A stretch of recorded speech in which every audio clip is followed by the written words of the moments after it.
మీరు ఇంతమంది హీరోలతోటి చేశారు కదా, ఎవరితో మీకు బాగా వాళ్ళకి అంటే ఎవరికి ఎక్కువ మార్కులు ఇవ్వగలరు? అందరూ చాలా బాగా నటిస్తారండి. ఎవరు అది వేరే విషయం. రామారావు గారు కానివ్వండి, నాగేశ్వరరావు గారు కానివ్వండి, మీరు అంటే మీరు బాగా వాళ్ళల్లో ఒక్కొక్కళ్ళలో ఒక్కొక్క సూర్యుడిలో కిరణాలలో 7 అంటారు. అదే తత్వ విధానంద అయితే కొన్ని లక్షల కలర్స్ ఉన్నాయని చెప్తాడు ఆయన. అట్లా వాళ్ళల్లో చాలా కలర్స్ ఉన్నాయండి.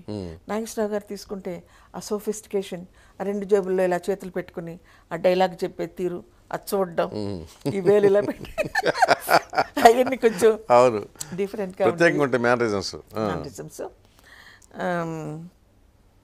ఇక రామారావు గారు అయితే చెప్పడానికి వీల్లేదు. చాలా అద్భుతంగా ఆయన గంభీరంగా డైలాగులు కానీ చెప్పడం. మీరు నలుపు అని చెప్పి ఎవరు మిమ్మల్ని అవమానించలేదు ఎప్పుడు? లేదండి, ఎందుకంటే నలుపుని కనపడినివ్వను కదా. అది ఈమె నల్లగా ఉంటుందని ఎవరికి తెలీదు. నలుపు కాదు, సామాన్య ఛాయ. అసలు అది వాళ్ళకి తట్టకుండా కెమెరామెన్లకి ఏమి ఇష్టం అంటే ఈ అమ్మాయిని ఏ యాంగిల్లో తీసినా కూడా రాంగ్ యాంగిల్ లేదు, హైలీ ఫోటోజెనిక్ ఫేస్. అవును, ఇంకా వాళ్ళతోటి చక్కగా వెళ్ళి అక్కడ కూర్చొని మాట్లాడడం, వాళ్ళు టీ తాగుతుంటే మనం వాళ్ళ పక్కన కూర్చొని హీరోయిన్ గా ఉండదు అమ్మాయి, డౌన్ టు ఎర్త్, మంచి అమ్మాయి. అట్లా కనుకొని ఇంకా బ్రహ్మాండంగా తీసేవాళ్ళు, ఎక్కువ బాగా అందంగా చూపించేవాళ్ళు. ఎక్కువ అందం అని కాదు, కానీ వాస్తవంగా మీరు మేకప్ వేసుకుంటారని తెలుసు. మేకప్ వేసుకోక ముందు మీరు సావన్ సాయం సంగతి తెలుసు కదా వాళ్ళకి. నేను ఇంట్లో నుంచి మేకప్ వేసుకుని వెళ్ళిపోతాను కదా, అక్కడ స్టూడియోలో ఏదైనా వాకింగ్ అటు ఇటు వెళ్ళినప్పుడు మేకప్ తెలుసు, తెలియదని నిజ రూపం ఎప్పుడు చూపిలా. అంటే మేక్ బిలీవ్ ప్రాసెస్ కదండి సినిమా, మేక్ బిలీవ్ ప్రాసెస్. నేను అంత ఎంబీబీఎస్ చదివిన డాక్టర్నా, శ్రీకృష్ణుడిలో డాక్టర్ వేషం వేశాను. అట్లాగే లాయర్ ఎల్ఎల్బి చదివానా, అది మేక్ బిలీవ్ ప్రాసెస్. అది దానికి ఎలా కావాలో అలాగ చేసుకునేవాళ్ళం.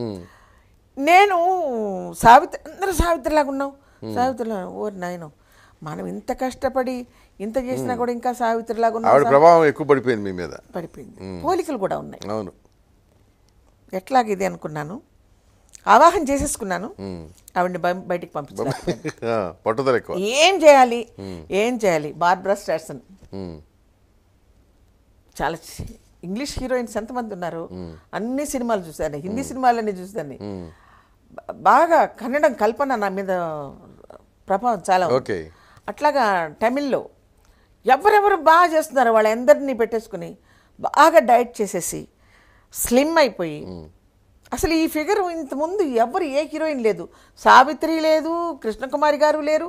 ఈ ఫిగర్ ఇంత సన్నగా, ఇంత నాజుగ్గా. అసలు అది ఆ రోజుల్లో ఆలోచన ఎట్లా వచ్చిందండి? అప్పుడు మామూలుగా కొద్దిగా హీరోయిన్లు ఒక మాదిరి దిమ్మలెళ్ళి ఉండేవాళ్ళు కదా, అంత ఇట్లా కరువులాగా చేసుకోవాలని చెప్పి. సావిత్రి గారిలా ఉండకూడదు, కొంచెం బొద్దుగా ఉంటే సావిత్రిలా ఉంటాను. ఓకే, అందుకని ఇక దాని నుంచి బయటపడాలంటే ముందు మిమ్మల్ని మీరు చిత్రీ పట్టుకున్నారు. అంతే, పట్టుకుని డైటింగ్ ఫాలో అయ్యారు అప్పట్లో?